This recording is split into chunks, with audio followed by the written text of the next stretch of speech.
Hey everybody, welcome back to Cosmic Life Astrology. Today we are talking about the Libra Solar Eclipse. I apologize, I'm not on camera today. I have been fighting a cold or some sort of virus for the past week. So this was the quickest way to get this video done for you since the eclipse happened today around 3 o'clock Eastern time. Adjust it to your time zone accordingly. We have a solar eclipse conjuncting Lilith, conjuncting Mercury, conjuncting the South Node. We got Juno pretty close to the eclipse as well.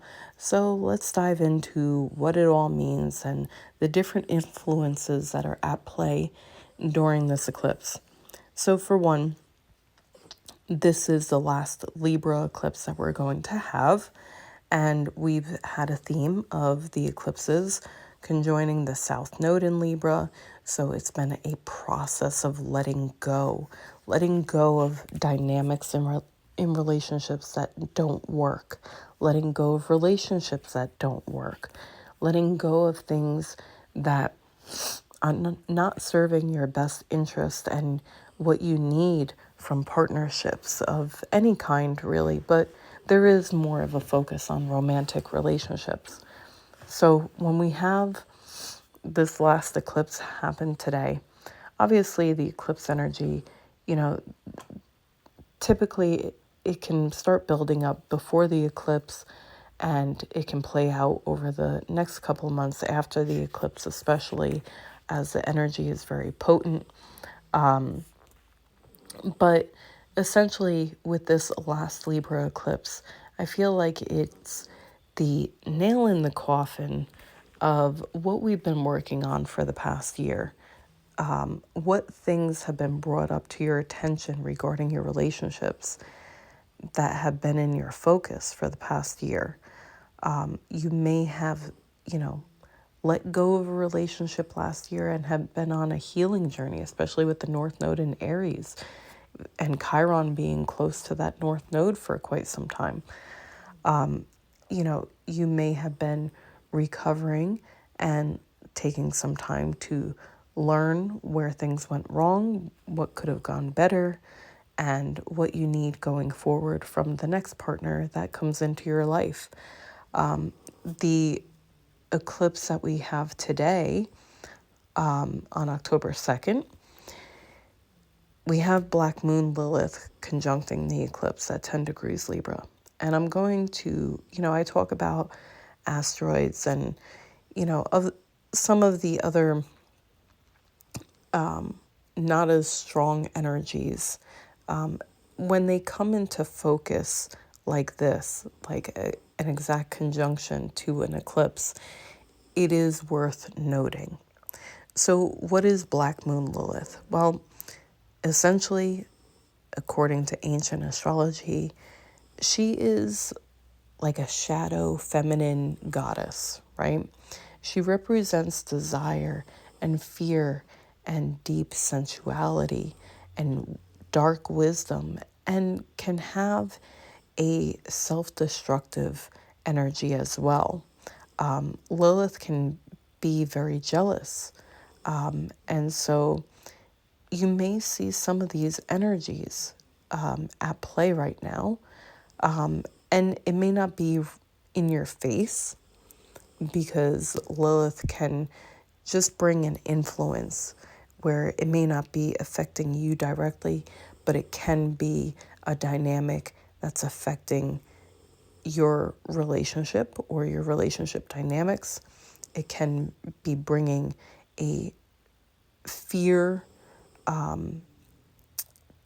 mindset of some sort into those dynamics, into your relationships. And this is something that you need to let go of with the South Node at 6 degrees of Libra.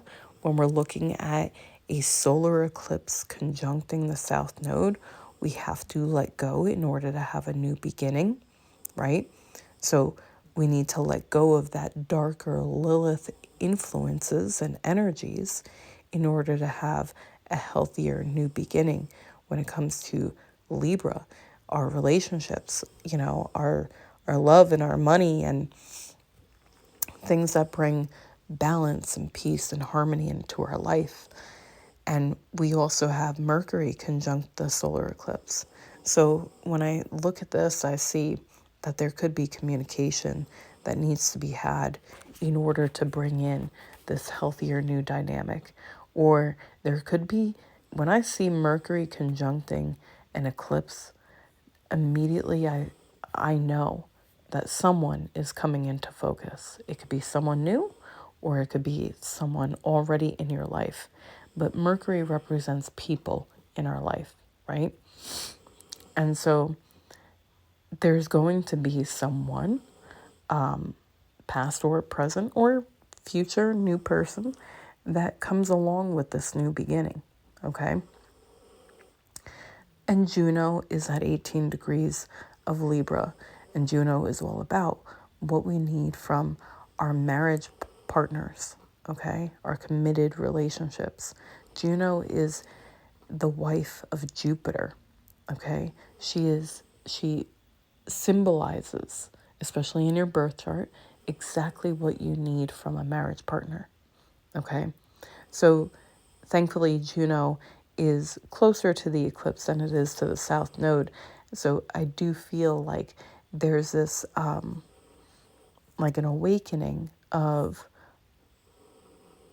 what it is, and this could be a process that has been going on in the past month or two, especially, but it could have started last year, okay?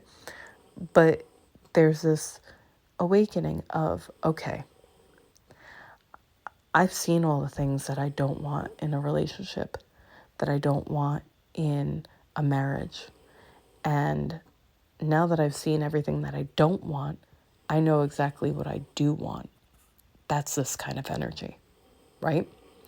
That's the easiest way to figure out what you want, is to first look at what you don't want, what doesn't serve you, what doesn't bring you peace, what doesn't bring you harmony.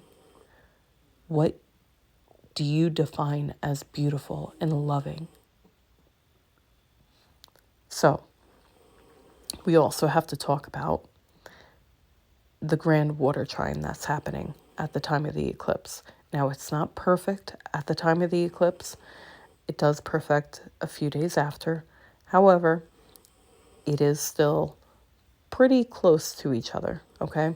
We have Mars at 15 degrees of Cancer, Venus at 11 degrees Scorpio, Saturn at 14 degrees of Pisces. All three planets are debilitated in the signs that they're occupying right now, which means they're not functioning at their best. However, a Grand Water Trine is a very strong opportunity, okay? There is an opportunity when we're talking about water signs for compassion, forgiveness, using your intuition, tapping into your soul and, soul connections and your intuition, right?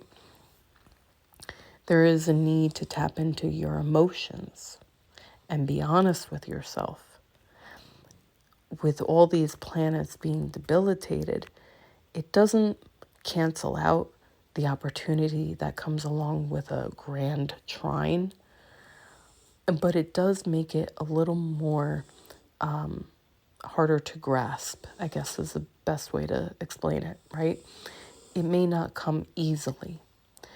And I find it very auspicious that this water trine includes the cosmic lovers, Mars and Venus, and Saturn, the man who rules the roost. He's the lord of karma and time, and he makes you do the work, right?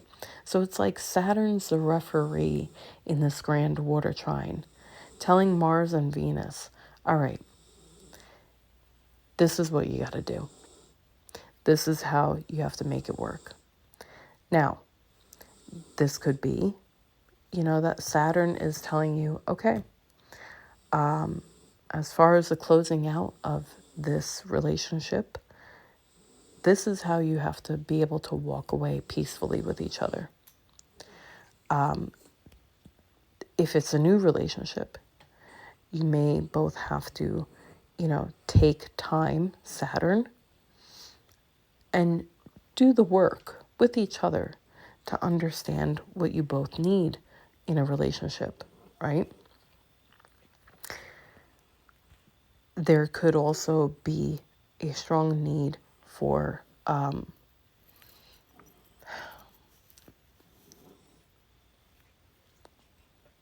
truly listening to the other person. In this busy world that we live in, people tend to react more than they respond. In order to respond to something, you have to listen. You have to be a good listener and be able to hear what someone is trying to communicate. And that's how you can make progress with any situation. And so, with this Grand Water Trine, this is heavily influencing what the eclipse is bringing in. Excuse me. We don't often see a Grand Water Trine happen during an eclipse. And that makes it all the more significant. So I want you to pay attention, if you have your charts, pay attention to where 10 degrees of Libra is in your chart. Pay attention to where, the basically 15 degrees of Cancer, Scorpio, and Pisces are in your chart. And that'll give you an idea of what areas of life are going to be in full focus for this eclipse. We also have Jupiter in Gemini making a sextile to Chiron in Aries. And this is further enabling us to use our personal growth to move forward with the new beginnings, right? Jupiter wants growth. Chiron in Aries wants to heal and, to be on a very healed individual journey, to be true to yourself, right? And we still have the outer planets in conversation with each other, all in retrograde, signaling great internal changes that are taking place beneath the surface. And so there's a common theme happening here. We're talking about a lot of internal changes, personal growth, tapping into those watery energies of compassion, forgiveness, emotions, our intuition, to guide us along the way. And knowing what's going to keep the scales balanced in your life, in whatever relationships that are in focus in your life right now. And I hope that with this message, it doesn't bring you any fear as to what's to come. As I mentioned in my last eclipse video, eclipses are meant to, if you're off track in your life, it's meant to, basically push you back on track. It's meant to help you evolve and continue your growth as a soul.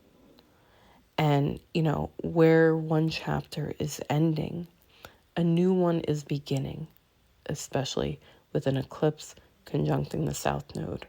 One chapter is ending and a new one's beginning regarding relationships.